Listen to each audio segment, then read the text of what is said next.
സഹോദരങ്ങളെ, റബ്ബിനെ വഴിപ്പെടാതെ അല്ലാഹുവിനെ ധിക്കരിച്ചുകൊണ്ടാണ് കടന്നു കൂടുന്നതെങ്കിൽ അവരെ ഭരിക്കുന്ന ഭരണകർത്താക്കളുണ്ടല്ലോ, രാജ്യത്തെ ഭരിക്കുന്ന ഭരണകർത്താക്കള്, മന്ത്രിമാരുണ്ടല്ലോ, അവരെ പറ്റിയിട്ട് പറയുന്നു, റബ്ബിനെ അനുസരിക്കാതെ കടന്നു വന്ന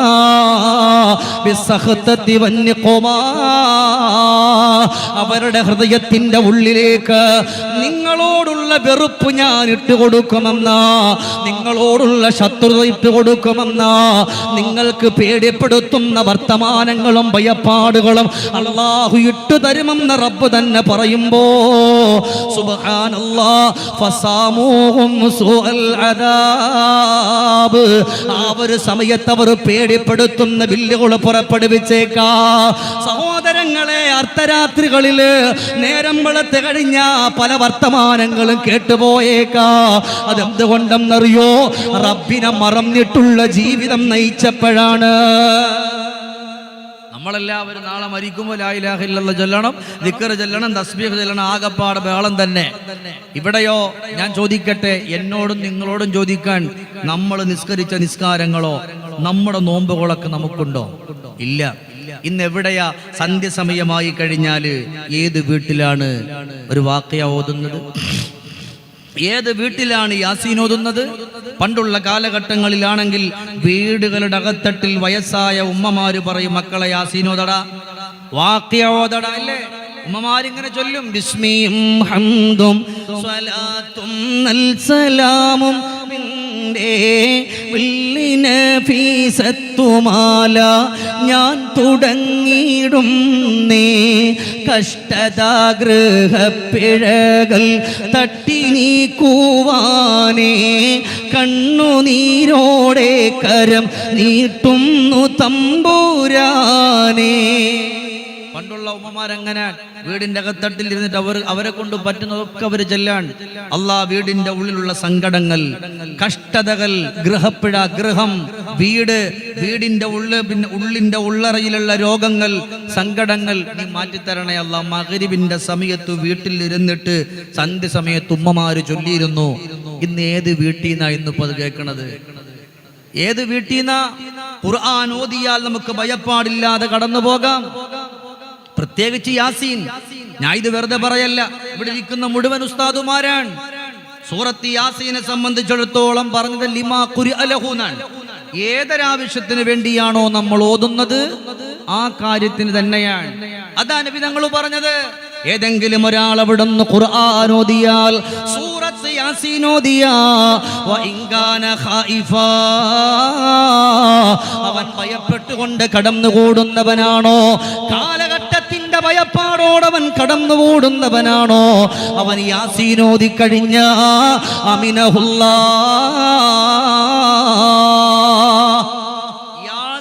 ഓതുന്നവനാണോ വീട്ടിന്റെ ഉള്ളിൽ തന്നെ ആകണമെന്നില്ല. എവിടെയായാലും ഓതുന്നവനാണെങ്കിൽ അവനിക്ക് അള്ളാഹു പേടി കൊടുക്കൂടെ, പേടി മാറ്റിക്കൊടുക്കും. സങ്കടങ്ങൾ അള്ളാഹു മാറ്റിക്കൊടുക്കും. എല്ലാ വിഷമങ്ങളെയും അള്ളാഹു മാറ്റിക്കൊടുക്കും. അതുകൊണ്ട് ഇബാദത്തിലൂടെ കടന്നു വന്നോ, ഇല്ലെങ്കിൽ പേടിപ്പെടുത്തുന്ന വർത്തമാനങ്ങൾ നമ്മളിലേക്കൊന്ന് കടന്നു വരികയാണ്. ഫസാമൂഹും സൂഅൽ അദാബ്,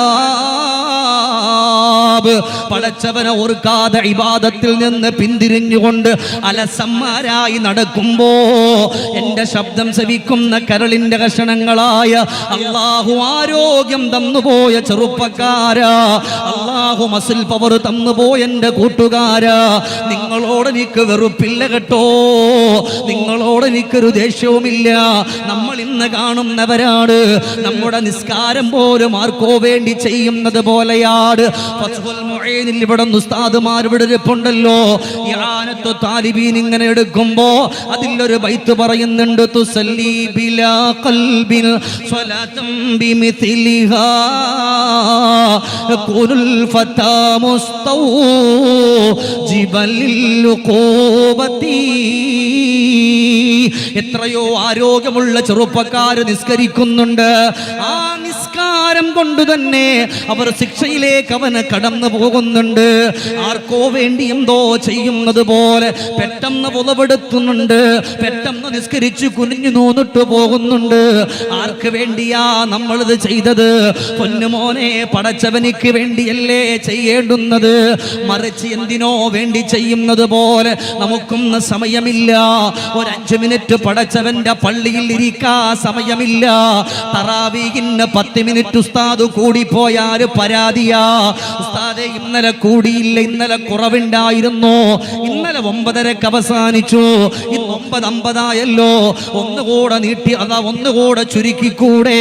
അള്ളാഹുവിന്റെ മുമ്പിൽ നിൽക്കാൻ പോലും മടി കാണിക്കുന്ന കാലഘട്ടം അവസാന കാലഘട്ടത്തിൽ കടന്നു വരുമെന്ന് മാത്രമല്ല, സിദ്ദീഖുൽ അക്ബർ തങ്ങൾ പറഞ്ഞല്ലോ, അള്ളാന്റെ ദീനിന്റെ കാര്യങ്ങളെ കൊണ്ടു നടക്കുന്നവരോട് അവസാന കാലഘട്ടത്തിന്റെ ആളുകൾ പറയുകയാ, നിങ്ങളൊന്ന് ധൃതി കാണിക്കുമോ, ഒന്ന് പെട്ടെന്ന് പോകുമോ? അലന്നശ്റഹൊന്നും വേണ്ട, വല്ലഹൊന്നും വേണ്ട, അലംതറ തന്നെ 2 വട്ടം അടിച്ചാൽ മതി. അലംതറ തന്നെ തിരിച്ചും മറിച്ചും അടിച്ചോളി, പെട്ടെന്ന് സംഭവം കഴിഞ്ഞിട്ടാ മതി.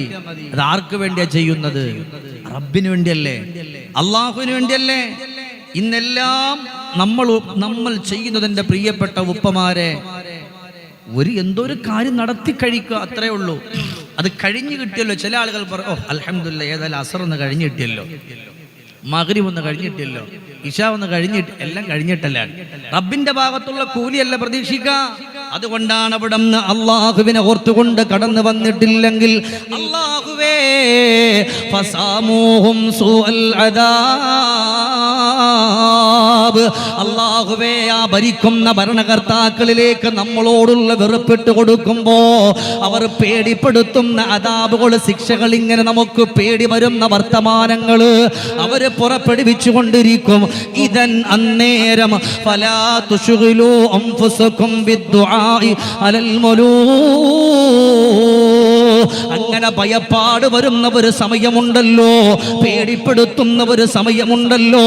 ആ ഒരു സമയത്ത്, ഇദൻ അന്നേരം, ആ ഒരു സമയത്ത് പടച്ചവന്റെ മുമ്പിൽ റബ്ബേ വല്ലാത്ത സങ്കടമാണ്, വല്ലാത്ത ദുഃഖമാണ്, വല്ലാത്ത പ്രയാസമാണ് എന്ന് പറഞ്ഞുകൊണ്ട് കരഞ്ഞിട്ട് കാര്യമില്ല.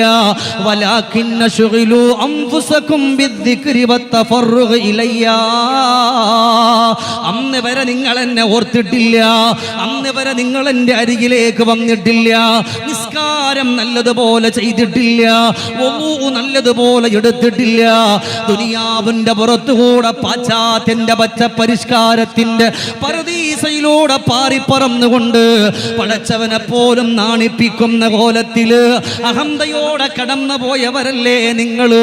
ഇപ്പൊ ഒരു പ്രയാസം വന്നപ്പോഴും മാത്രം നിങ്ങൾ എന്റെ മുമ്പിലേക്ക് വരികയാണോ? അങ്ങനെ വന്നിട്ടൊന്നും കാര്യമില്ല. വലാകിന്ന ശുഗിലു അൻഫുസകും ബിദ്ദിക്രി വത്തഫറുഗ് അലയ്യാ, അതുകൊണ്ട് നിങ്ങൾ വളരെ സാവധാനത്തിൽ എന്നിലേക്ക് അടുത്തോ. നിങ്ങൾ ഒറ്റയ്ക്കും കൂട്ടമായിട്ടൊക്കെ ദിക്റ് ചൊല്ലിക്കോ, നിങ്ങൾ ഖുർആൻ ഓതിക്കോ. അങ്ങനെ നിങ്ങൾ എന്നിലേക്ക് അടുത്താൽ അകുഫിക്കും മുലൂകക്കും, നിങ്ങളെ ഭരിക്കുന്ന ഭരണകർത്താക്കള്, അവരിലേക്ക് നിങ്ങളോടുള്ള ആ മയം ഞാൻ ഇട്ടുകൊടുക്കുകയാണ്, നിങ്ങളോടുള്ള സ്നേഹം ഇട്ടുകൊടുക്കുകയാണ്, നിങ്ങളോടുള്ള സന്തോഷത്തെ ഇട്ട് കൊടുക്കുകയാ. പിന്നെ നിങ്ങൾ പേടിക്കല്ലേ, പിന്നെ നിങ്ങൾ പ്രയാസപ്പെടല്ലേ. പക്ഷേ ഒരൊറ്റ ഡിമാൻഡേ ഉള്ളൂ, വലാകിന്ന ശുഗിലൂ അൻഫുസകും ബിദ്ദിക്രി വത്തഫറുഗ് ഇലയ്യാ, നിങ്ങൾ ഒറ്റയ്ക്കും കൂട്ടം കൂട്ടവുമായിട്ടൊക്കെ എൻ്റെ അരികിലേക്കും നടത്തോ. എൻ്റെ ഉപ്പമാരെ, പള്ളിയിലേക്കൊന്ന് കടന്നു വന്നോ. ഈ കാലഘട്ടം അല്ലാഹുവിലേക്ക് ഏറ്റവും കൂടുതൽ അടുക്കാനുള്ളതാ. റബ്ബിലേക്ക് അടുക്കാതെ റാലി നടത്തിയിട്ടെന്ത് കാര്യമാ? പടച്ചവനിലേക്ക് അടുക്കാതെ അവിടെ പ്രക്ഷോഭം നടത്തിയിട്ടെന്ത് കാര്യമാ? അവിടെ എല്ലാവരും ഒരുമിച്ച് കൂടിയിട്ടെന്ത് കാര്യമാ? യുഹിബ്ബൂനൽ ഖൽഖ വയൻസൗനൽ ഖാലിഖ, സൃഷ്ടികളെ വിളിച്ചു പാടാ, നമുക്കൊന്ന് പോകാം, അവിടെ ഒരുമിച്ച് കൂടാ. സൃഷ്ടി വിളിച്ചപ്പ സൃഷ്ടിയുടെ പിന്നാലെ പരക്കം പാഞ്ഞു. പക്ഷേ പടച്ചവന്റെ മുമ്പിലേക്കൊന്ന് കടന്നു പോകാൻ മനുഷ്യന്മാർക്ക് അവസരം കിട്ടിയില്ല. ഒളിവെടുത്ത് പള്ളിയിലേക്കൊന്ന് കടന്നിരിക്കണം. വീട്ടിന്റെ ഉള്ളിൽ പെങ്ങളെ മുസല്ല വിരിച്ചിട്ട് രണ്ട് കൈകൾ ഉയർത്തിയിട്ട് അല്ലാഹുവേ നീയാണ് ഞങ്ങളെ രക്ഷപ്പെടുത്താനുള്ളത്, നീയാ ഞങ്ങളെ നോക്കാനുള്ളത്, നിന്റെ പക്കലാണ് പടച്ചവനെ എല്ലാ കാര്യങ്ങളും ഉള്ളത്, അതുകൊണ്ട് നീ ഞങ്ങളെ രക്ഷപ്പെടുത്തണേ അല്ലാ എന്ന് പറഞ്ഞിട്ട് ദുആ ചെയ്തോ. അപ്പോഴാണ് റബ്ബ് നമ്മളിലേക്ക് സന്തോഷം തരുന്നത്. ഏത് വലിയ നിയമത്തെയും മാറ്റിമറിക്കാ അനല്ലാ, ഞാനാണ് പടച്ച തമ്പുരാൻ, അനമാലിക്കുൽ മുലൂക്, ഈ ലോകത്തുള്ള ഏത് മന്ത്രിമാരുടെ മുകളിലുള്ള ആള് ഞാനാ. ഞാൻ തീരുമാനിച്ചാൽ എല്ലാം മാറ്റിമറിക്കാ എനിക്ക് കഴിയും. പക്ഷേ ഒരൊറ്റ ഡിമാൻഡേ ഉള്ളൂ, എന്നെ നിങ്ങൾ അനുസരിക്കുമോ, എന്നെ ഇഷ്ടം വെച്ചുകൊണ്ട് കടന്നു വരുമോ? സമയത്ത് കരഞ്ഞിട്ട് കാര്യമില്ല. അതിന്റെ തെളിവാണല്ലോ പരിശുദ്ധരായ അല്ലാഹുവിന്റെ ഹബീബിന്റെ സ്വഹാബത്ത് ബദറിലേക്കൊന്ന് കടന്നു പോകുമ്പോ മസ്ജിദുൽ അരീഷും കാണാമല്ലോ. അവിടെ ഇരുന്നു കൊണ്ട് റസൂലുള്ളാഹി തങ്ങള് പൊട്ടിക്കരഞ്ഞുകൊണ്ട് ദുആ ചെയ്തത്, അല്ലാഹുവേ എന്റെ സ്വഹാബത്ത് പാവങ്ങളാണ് തമ്പുരാനെ, അവര് പട്ടിണിക്ക് വന്നവരാണ് റബ്ബേ, അവര് ദുഃഖത്തിലാണ് പടച്ചവനെ, തുരുമ്പെടുത്ത വാളുകളാണ് തമ്പുരാനെ. സഹോദരങ്ങളെ ആളെണ്ണം കുറവാ, പേടിപ്പെട്ടുകൊണ്ട് കഴിഞ്ഞുകൂടുകയാ. എന്റെ കൂട്ടുകാരാ, 313 വരുന്ന സ്വഹാബത്തുമായി മുസ്തഫ നബി തങ്ങൾ കടന്നു പോകുമ്പോ മറുഭാഗത്ത് അബൂജഹലും മുത്തുബത്തും ഷൈബത്തും ഹാമാനൊക്കെ അടിച്ചു പൊളിച്ചു കളിച്ചു രമിച്ചു സുഖിച്ച് അവര് മുന്നോട്ട് പോകുമ്പോ ഇന്ന് മസ്ജിദുൽ അരീഷ് എന്ന് പറയുന്ന പള്ളിയിരിക്കുന്ന സ്ഥലമുണ്ട് ബദറില്. അവിടെ ഇരുന്നിട്ട് അള്ളാന്റെ ഹബീബ് കരഞ്ഞല്ലോ, അല്ലാഹുവേ നിന്റെ സഹായമല്ലാത്ത ഒരു സഹായമില്ല റബ്ബേ, അല്ലാഹുവേ നിന്റെ സഹായമല്ലാത്തൊരു സഹായമില്ല. യുദ്ധത്തിന് വേണ്ടി പുറപ്പെടാൻ മനസ്സറിഞ്ഞിട്ട് അവിടെ ചെന്നിരുന്നിട്ട് ഹബീബിന് ഉറക്കില്ല, കരയാൻ. കരഞ്ഞിട്ട് റബ്ബിനോട് പറയാ, സഹോദര ഉപ്പമാരെ, നമ്മൾ പറയേണ്ട റബ്ബിനോടാണ് ആദ്യം. നിങ്ങൾ അവിടെ ഇതിനു വേണ്ടിയിട്ട് ഒരുമിച്ച് കൂടണ്ടെന്ന് ഞാൻ പറയുന്നില്ല, ഒരുമിച്ച് കൂടണം, കാര്യങ്ങളൊക്കെ നടന്നോട്ടെ. പക്ഷെ ആദ്യം നമ്മൾ അള്ളാഹുലേക്ക് അടുക്കുക. ഞാനും നിങ്ങൾ മാത്രമല്ല, ഞാനും നിങ്ങളും നമ്മുടെ നാവ് നന്നാക്കുക. ഒരാളെയും കുറ്റം പറയാതിരിക്കുക, ഒരു പണ്ഡിതന്മാരെയും കുറ്റം പറയാതിരിക്കുക, ഒരു സയ്യിദന്മാരെയും കുറ്റം പറയാതിരിക്കുക. നിങ്ങൾ പല ആളുകളും എൻ്റെ വാൾ കേൾക്കുന്നുണ്ടാവും. ഇന്ന് വരെ അൽഹംദുലില്ലാഹ് അള്ളാഹിന്റെ കുദറത്തുകൊണ്ട് ഒരു വാളിലും ഒരാളെ പറ്റി ഞാൻ ഇന്ന് വരെ ഒന്നും പറഞ്ഞിട്ടില്ല. അതുകൊണ്ട് എനിക്കല്ല സന്തോഷമായി. എന്തിനാ നമ്മുടെ നിസ്കാരം മറ്റുള്ളവർക്ക് നമ്മൾ കൊടുക്കുന്നത്? നിസ്കരിച്ചിട്ടുണ്ടാവും, അതിങ്ങനെ പറഞ്ഞിട്ട് അതങ്ങനെ പോയിട്ടുണ്ടാവും. വേണ്ട, നമ്മൾ അധ്വാനിച്ചത് അതിന്റെ പ്രതിഫലം നമുക്ക് തന്നെ കിട്ടണം. അതിനുവേണ്ടി നമ്മൾ മുന്നോട്ട് പോകണം. അള്ളാന്റെ ഹബീബ് ദുആ ചെയ്തപ്പോ സഹായം ഇറങ്ങിയില്ലേ? അല്ലേ? ബദർ യുദ്ധ കളം തന്നിൽ പടവെട്ടി വിജയിച്ച ബഹുമാന്യർ ശുഹദാഉൽ ബദീരിങ്ങളെ, ശത്രുക്കളായിരം മട്ടാണ്, ശക്തി ആയുധ സാമഗ്രി ചോറാണ്. മുത്തുനബി സൈന്യം കുറവാണ്, വെറും 313 പേരാണ്. പരിശുദ്ധ തക്ബീരിൻ ധ്വനിയെങ്ങും മുഴക്കിയേ തിരുശൂര പുരുഷരാ ബദരീങ്ങളെ, നിരയൊത്ത് മാലക്കൂകൾ ആകാശത്തിൻ നിറങ്ങിയേ, നിറവാലേ ഷഹീദാടിയ ശുഹദാക്കളെ. ഹബീബിന്റെ ദുആ, സ്വഹാബത്തിന്റെ ദുആ, അല്ലാഹുവിന്റെ സഹായം അവർക്കുണ്ടായി. മറുഭാഗത്ത് അവിടെ നിന്ന് എത്രയോ ആളുകളുണ്ടെന്ന് പറഞ്ഞിട്ട് ഒരു കാര്യമില്ല. റബ്ബിലേക്കൊന്ന് പറഞ്ഞു നോക്ക്. 313 സ്വഹാബത്തിന് അള്ളാഹ് സഹായിച്ചെങ്ങനെ നമുക്കറിയല്ലോ. ആ റബ്ബിനെല്ലാം കഴിയും. അഹങ്കരിക്കാൻ നമുക്കൊരു പാടില്ല. ഞാൻ ഇങ്ങനെയൊക്കെ പോയാൽ മതി, ഞാൻ ഇങ്ങനെയൊക്കെ നിസ്കരിച്ചാൽ മതി, ഇല്ലേ? എൻ്റെ പൊന്നാര സഹോദരങ്ങൾ, നമ്മൾ അവിടെയും ഇവിടെയുമായി നമ്മളവിടെ വലിയ മൈതാനത്ത് നമ്മൾ ഒരുമിച്ച് കൂടി, ലക്ഷക്കണക്കിന് ആളുകളുണ്ടെന്ന് അങ്ങോട്ട് പറഞ്ഞോ. നമ്മുടെ വലിപ്പൊന്ന് കാണിച്ചു കൊടുക്കലല്ലേ അവിടെ. എൻ്റെ പ്രിയപ്പെട്ട സഹോദര, അങ്ങനാണെങ്കിൽ ഹുനൈൻ യുദ്ധത്തിലുണ്ടായതെന്താ? ഹുനൈൻ യുദ്ധത്തിലുണ്ടായതെന്താണ്? അവിടുന്ന് പ്രിയപ്പെട്ട സ്വഹാബാ കിറാം റളിയല്ലാഹു തആല അൻഹും അവിടുന്ന് 12,000 പേര്, മറുഭാഗത്തുള്ളവര് 4,000 പേര്. അപ്പോ സ്വഹാബത്ത് പരസ്പരം പറഞ്ഞു, നമ്മൾ 12,000 ഇല്ലേ, ആരെന്നിപ്പോ പേടിക്കാം, നമ്മൾ നല്ല വലിപ്പമുണ്ടല്ലോ, വേണ്ട നേരെന്ന് നിൽക്കാൻ. അള്ളാഹു റസൂൽ ഒന്നും മിണ്ടിയില്ല. നബി സല്ലല്ലാഹു അലൈഹി വസല്ലമ തങ്ങൾ ഒന്നും മിണ്ടിയില്ല. ഹബീബായ നബി സല്ലല്ലാഹു അലൈഹി വസല്ലമ തങ്ങൾ അവിടെ നിശബ്ദത പാലിക്കാൻ. അവസാനം എന്താ ഉണ്ടായത്? ചെറിയൊരു പരാജയത്തിന്റെ വഴിയിലേക്ക് കടന്നു വന്നപ്പോ നബി തങ്ങൾ പറഞ്ഞു, ഞാൻ അള്ളാന്റെ ഹബീബ. ആ പിന്തിരിഞ്ഞോടിയ സ്വഹാബത്തിനെയൊക്കെ വിളിക്ക്, എല്ലാരെയും വിളിക്ക്, നമുക്ക് റബ്ബിലേക്ക്, അള്ളാഹുണ്ട്, നമുക്ക് ഈ ഒരു ചിന്തയുണ്ടാകണം. നമുക്ക് അവസാനം വിജയം കിട്ടിയില്ലേ? അഹങ്കാരം നമുക്ക് പാടില്ല. നമ്മൾ അള്ളാഹുലേക്ക് പറഞ്ഞോ. അതുകൊണ്ടാണ് അവിടെ നിന്ന് ഒന്നാമത്തെ കാര്യം പഠിപ്പിക്കുന്നത്, സ്വഹാബാ, ഈ ദുനിയാവിന്റെ പുറത്തുകൂടെ നമ്മൾ കടന്നു പോകുമ്പോ അള്ളാഹുവിലേക്കടുത്തോ. ആരുമില്ലാത്ത പച്ചമണ്ണാകുന്ന ഖബറിന്റെ ഉള്ളില് നമ്മളെ കൊണ്ടുവെക്കുന്ന ഒരു സമയമുണ്ടല്ലോ. അവിടെ മലക്കുകളുടെ ചോദ്യങ്ങൾ വരുമ്പോ നല്ലതുപോലെ ഉത്തരം പറയാ നമ്മളെ കൊണ്ട് കഴിയണോ? അതിന് റബ്ബിലേക്ക് അടുക്കലാണ്. അല്ലാഹുവിന്റെ ഖുർആൻ ഓതല, ഇസ്തിഗ്ഫാർ അധികരിപ്പിച്ചുകൊണ്ട് കടന്നു വരലാണ്. ഇതൊരു യാത്രയാണ് സഹോദരങ്ങളെ, താൽക്കാലികമായിട്ടുള്ള ഒരു യാത്രയാണ്. ഈ യാത്ര എപ്പോ വേണമെങ്കിലും അവസാനിച്ചു പോകാം. അതുകൊണ്ട് നന്മകൾ ചെയ്തോ. അതുകൊണ്ടാണ് അലി ഇബ്നു അബീ ത്വാലിബ് റളിയല്ലാഹു തആല അൻഹുവിന്റെ മുമ്പിൽ കാണാൻ നല്ല ചുറുചുറുക്കുള്ള ഒരു യുവാവ് കടന്നു വന്നിട്ട് പറയാ, അലിയാര് തങ്ങളെ, നല്ല ഭംഗിയുള്ള നല്ല മൊഞ്ചുള്ള ഒരു വീട് ഞാൻ ഉണ്ടാക്കിയിട്ടുണ്ട്. ആ വീടിൽ എനിക്ക് എഴുതി തൂക്കിയിടാൻ പറ്റുന്ന ഒരു 4 വരി കവിത എഴുതുമോ? അലിയാർ തങ്ങൾ പേനയും പേപ്പറും എടുത്തിട്ട് എഴുതുകയാണ്, ലാ ദാറലിൽ മർഇ ബഅദൽ മൗതി യസ്കുനുഹാ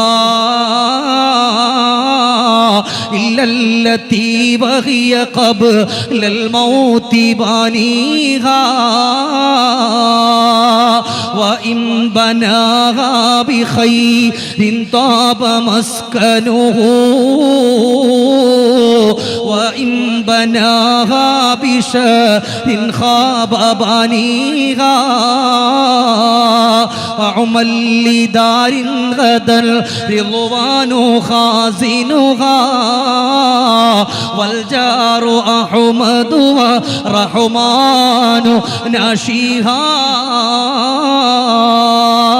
അലിയാർ തങ്ങളുടെ മുമ്പിൽ കടന്നു വന്ന ചെറുപ്പക്കാരനിക്ക് വേണ്ടിയിട്ട് അലിയാർ തങ്ങൾ എഴുതി കൊടുക്കുകയാ, ലാ ദാറലിൽ മർഇ ബഅദൽ മൗത്, മോനെ മരണത്തിന് ശേഷം ജീവിക്കാൻ നിനക്കൊരു വീടില്ല.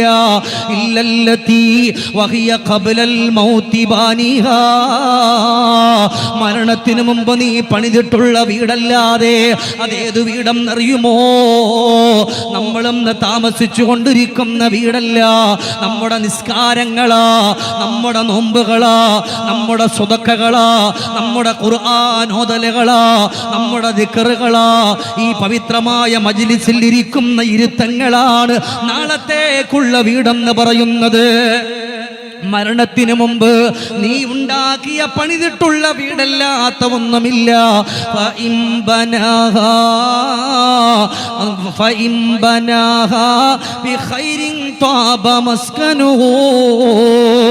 ഇവിടെ വെച്ചുകൊണ്ട് നന്മകളുടെ വീടാണ് ഉണ്ടാക്കിയതെങ്കിൽ, നിസ്കരിച്ച് ഖുർആനോദി സ്വതക്ക ചൊല്ലിയ വീടാണെങ്കിൽ, എൻ്റെ പ്രിയപ്പെട്ടവരെ, അബ്ശിറൂ ബിൽ ജന്ന, അല്ലാഹുവിന്റെ സ്വർഗ്ഗത്തിന്റെ സന്തോഷമുണ്ട്. ഫഇൻ ബനാഹാ ബിശർദിൻ ഖാബ ബാനിഹാ,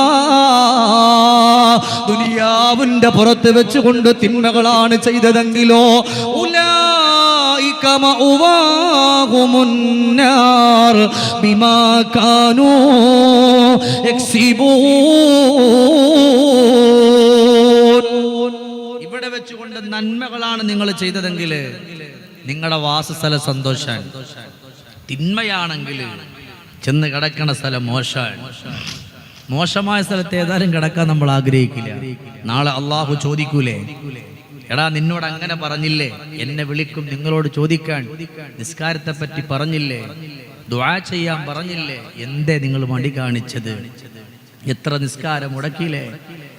ഇദാ ഉൽഖൂ മിൻഹാ സമിഉ ലഹാ ശഹീഖൻ വഹിയ തഫൂർ തകാദു തമയ്യസു മിനൽ ഗൈൽ കുല്ലമാ ഉൽഖിയ ഫീഹാ ഫൗജു സഅലഹു ഖസനതുഹാ ألم يأتكم نذير قالوا بلى قد جاءنا نذير فكذبنا وقلنا ما نزل الله. സുബ്ഹാനഹു വ തആല ചില മനുഷ്യന്മാരെ നരകത്തിലേക്ക് ഇങ്ങനെ വലിച്ചെറിയുന്ന നേരം അള്ളാഹ് ചോദിക്കാണ്, എടാ ചങ്ങായി അലം നഅതികും നദീർ, ഇതൊക്കെ പറയാൻ നിനക്ക് മുന്നറിയിപ്പുകാർ വന്നില്ലേ, അള്ളാഹിന്റെ ഖുർആനിലൂടെ പറഞ്ഞില്ലേ, ഹബീബായ നബി സല്ലല്ലാഹു അലൈഹി വസല്ലമ തങ്ങൾ പഠിപ്പിച്ചില്ലേ, എത്രയോ ആലിമീങ്ങൾ, താബിഈങ്ങൾ, തബഅ താബിഈങ്ങൾ, ഔലിയാക്കൾ ഒക്കെ നിങ്ങളോട് പഠിപ്പിച്ചിട്ടില്ലേ, എന്തേ നീ ചെയ്യാത്തത്, നീ എന്തുകൊണ്ട് അനുസരിച്ചിട്ടില്ല? പടച്ചോന് ശരിയാണ്, മുന്നറിയിപ്പുകാരൊക്കെ വന്നിട്ടുണ്ട്, ഞങ്ങളത് വലിയ കാര്യാക്കിയിട്ടില്ല. റബ്ബ് വിടോ, അള്ളാ ഉടൻ പറയുന്നുണ്ട്, للطاغين مآبا لابثين فيها أحقابا لا يذوقون فيها بردا ولا شرابا إلا حميما وغساقا جزاء وفاقا. വലിച്ച് നരകത്തിലേക്ക് ഇട്ടിട്ട് റബ്ബ് പറയുന്നുണ്ട് ജസാഅം വിഫാഖ, അനുയോജ്യമായ ശിക്ഷ. നീ അത് ചെയ്യാത്തോണ്ടല്ലേ, ബാങ്ക് നിന്റെ കാതിൽ കേട്ടു നീ പോയില്ലല്ലോ, നിസ്കരിക്കാൻ അവസരം ഉണ്ടായി നീ ചെയ്തില്ലല്ലോ, സങ്കടപ്പെടുത്തുന്ന വാർത്തകൾ നിന്നിലേക്ക് വന്നു നീ അള്ളാഹിലേക്ക് നീ ചോദിച്ചിട്ടില്ലല്ലോ. റബ്ബ് പറഞ്ഞില്ലേ വാപ്പാരെ, എന്ത് സങ്കടമുണ്ടോ ചോദിച്ചോ, നിസ്കാരം കഴിഞ്ഞ് ചോദിച്ചോ അല്ലേ. അലം നശ്റഹ് ലക സദ്റക് ووضعنا عنك وزرك الذي أنقض ظهرك ورفعنا لك ذكرك فإن مع العسر يسرا إن مع العسر يسرا فإذا فرغت فانصب وإلى ربك فارغب. നീ നിന്റെ നിസ്കാരത്തിൽ നിന്ന് വിരമിച്ചു കഴിഞ്ഞാൽ മൂട്ടിലെ പൊടിയും തട്ടി എഴുന്നേറ്റ് ഓടാനല്ല, ഇന്നിപ്പോ എല്ലാം ഓടാൻ. നോമ്പിന് പോലും ഒരു 5 മിനിറ്റ് കൊടുക്കാൻ നമുക്ക് സമയമില്ല. നിസ്കാരത്തിൽ നിന്ന് വിരമിച്ചാൽ അലസന്മാരാകരുത്, ഫൻസബ്, ഉഷാറാകണം, ഒന്ന് ആക്റ്റീവ് ആകണം. നമ്മളാണെങ്കിലും അല്ലാഹ് അൽഹംദുലില്ലാ 20 റക്അത്ത് കഴിഞ്ഞല്ലോ, ഏതെങ്കിലും പള്ളിയുടെ ഒരു മൂലയിൽ പോയി ചാരിയിരിക്കുക, ഇരിക്കുന്ന ഇരിപ്പിടത്തിൽ ഇതിന്റെ അടുത്ത് പിന്നെ കസേര കയറിയിരിക്കുക, കുറ്റപ്പെടുത്തല്ല. അല്ലാഹ് പറയാ നിസ്കാരം കഴിഞ്ഞ് ആക്റ്റീവ് ആവും. ജീവിതത്തിന് ആവശ്യമുള്ളതൊക്കെ ചോദിച്ചോ റബ്ബിലേക്ക്. ഏത് സങ്കടമാണോ ഏത് ടെൻഷനാണോ റബ്ബിലേക്ക് ചോദിച്ചോളാനാ. അതുകൊണ്ട് നമ്മൾ അള്ളാഹുവിലേക്ക് അടുത്താൽ ഈ യാത്രയിൽ നമുക്ക് വിജയിക്കണ്ടേ. വെള്ള തുണി കൊണ്ട് പുതപ്പിച്ചു കൊണ്ടുപോകുമ്പോൾ നമുക്ക് രക്ഷപ്പെടണ്ടേ. അത് നമ്മൾ ചിന്തിക്കാൻ വേണ്ടിയിട്ട് പറയാ. എൻ്റെ പ്രിയപ്പെട്ട സഹോദരങ്ങൾ, ഇവിടുത്തെ ജീവിതം നൈമഷികമാണ്. നിങ്ങളുടെ കണ്ണു നിറയുന്ന ചരിത്രം പറഞ്ഞിട്ട് ഇൻഷാ അല്ലാഹ് അവസാനിപ്പിക്കുക.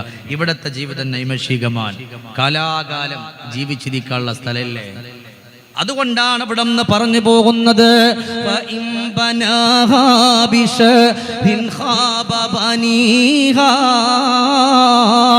ഇവിടെ വെച്ചുകൊണ്ട് നാവ് പോലും സൂക്ഷിക്കാതെ കടന്നു പോയാൽ ആരെ ആരെപ്പറ്റി എന്ത് പറയണമെന്ന് പോലും അറിയില്ലല്ലോ. കാണുന്നത് മുഴുവനും വിളിച്ചു പറയുന്ന കാലഘട്ടമാണ് എന്റെ ചെറുപ്പക്കാരാ. ഇന്റർനെറ്റിന്റെ കാലഘട്ടമല്ലേ പൊന്നുമോനെ, സോഷ്യൽ മീഡിയയുടെ കാലഘട്ടമല്ലേ. എന്തെങ്കിലും ഒന്ന് കിട്ടിയാൽ തന്നെ അതൊക്കെ ഏറ്റുപിടിച്ചുകൊണ്ട് നമ്മൾ കാണാത്ത കാര്യങ്ങളാണ്. പക്ഷേ അവിടെ നിന്ന് പറഞ്ഞു വിടുന്ന സോഷ്യൽ മീഡിയയുടെ കാര്യങ്ങൾ കണ്ടിട്ട് മറ്റുള്ളവരെ കളിയാക്കുന്നവരും കുറ്റപ്പെടുത്തുന്നവരും ചീത്ത വിളിക്കുന്നവരും ആക്ഷേപിക്കുന്നവരും ചിന്തിച്ചോ, അത് തെറ്റാണ് റബ്ബേ. ഒരാളെ പറ്റിയും എനിക്ക് പറയാധികാരമില്ല. അല്ലാഹുവേ, നീ മറച്ചു പിടിച്ചൊരു കാര്യം പരസ്യപ്പെടുത്താ എനിക്ക് കഴിയൂല അല്ലാ എന്ന് പറഞ്ഞ് ഇവിടെ ഇരിക്കുന്ന ഏതെങ്കിലും ഒരു ചെറുപ്പക്കാരൻ പൊന്നുമോനെ, നിന്റെ വാട്സപ്പിലൂടെ കടന്നു വന്ന ഒരു മെസ്സേജ് അത് റബ്ബിന് വേണ്ടിയിട്ട് നീ അങ്ങ് ഡിലീറ്റ് ചെയ്താൽ അല്ലാഹുവിന്റെ ഖുർആൻ പറയുന്ന ഒരു ഓഫർ ഉണ്ട്. വലിമൻ ഖാഫ മഖാമ റബ്ബിഹി ജന്നതാ. അത് തെറ്റാണെന്നറിഞ്ഞിട്ട് ആ ഒരു തെറ്റിൽ നിന്ന് പിന്മാറിയാൽ ഒരു സ്വർഗമല്ല ചെറുപ്പക്കാരാ, റബ്ബ് നിനക്ക് ഓഫർ ചെയ്യുന്നത് 2 സ്വർഗമാണ്. അതുകൊണ്ട് ഫഅമല്ലിദാരിൻ ഗദൽ റിളവാനു ഖാസിനുഹാ വൽ ജാറു അഹ്മദു വ റഹ്മാനു നാശീഹാ. അതുകൊണ്ട് നിങ്ങൾ നന്മയിലേക്ക് വന്നോ. ഫഅമല്ലിദാരിൻ ഗദൻ, നാളത്തേക്ക് വേണ്ടി പരിശ്രമിക്കുക. എന്താ നാളത്തേക്ക്? നാളത്തേക്ക് എന്ന് പറഞ്ഞാൽ നമ്മളുടെ മുമ്പിൽ മലക്കുൽ മൗത്ത് വരുന്നൊരു സമയമുണ്ട്. ആ സമയം മുതൽ അങ്ങോട്ടുള്ള കാര്യങ്ങൾക്ക് നിങ്ങൾ പരിശ്രമിക്കണം. ഇവിടെ വളരെ ചുരുക്ക സമയമേ, വളരെ ചുരുങ്ങിയ സമയം. അതിൻ്റെ ഉള്ളിൽ നമ്മൾ നന്മകൾ നേടിയെടുക്കണം. പരിശുദ്ധമായ മസ്ജിദുൻ നബവിയുടെ അകത്തട്ടിൽ ലോകത്തിന്റെ തിരുദൂതരായ മുഹമ്മദ് മുസ്തഫ, ഞാൻ പറഞ്ഞല്ലോ ഒരുപാട് പറയില്ല, മനസ്സിൽ എനിക്കിവിടെ സ്വലാത്ത് കിട്ടണം. നബിയുനാ റസൂലുള്ളാഹി സ്വല്ലല്ലാഹു അലൈഹി വസല്ലം. എങ്ങനെ നമ്മൾ സ്വലാത്ത് ചൊല്ലാതിരിക്കുക? എങ്ങനെയാണ് നമ്മളിപ്പോ സ്വലാത്ത് ചൊല്ലാതിരിക്കുക? ഉമ്മത്തിനെ ഓർത്തു കരഞ്ഞുള്ള നബിയല്ലേ, ഉമ്മത്തി ഉമ്മത്തി എന്നങ്ങ് വിളിച്ചില്ലേ, ഉരുകുമി പാപിതൻ വ്യഥയങ്ങു കേൾക്കില്ലേ, ഉലകിലിവൻ ചെയ്ത പാപം പൊറുക്കില്ലേ, ത്വാഹാ നബിയേ കനവിലു വരുമോ നിധിയേ. സ്നേഹാദ്രമാമെൻ്റെ കൽബും പൊട്ടി വേദന ചൊന്നു ഞാൻ അരുകിൽ എത്തി, തെറ്റുകളേറെ ചെയ്തുള്ളൊരു പാപി ഏറ്റു പറഞ്ഞിന്ന നബിയിൽ തേടി.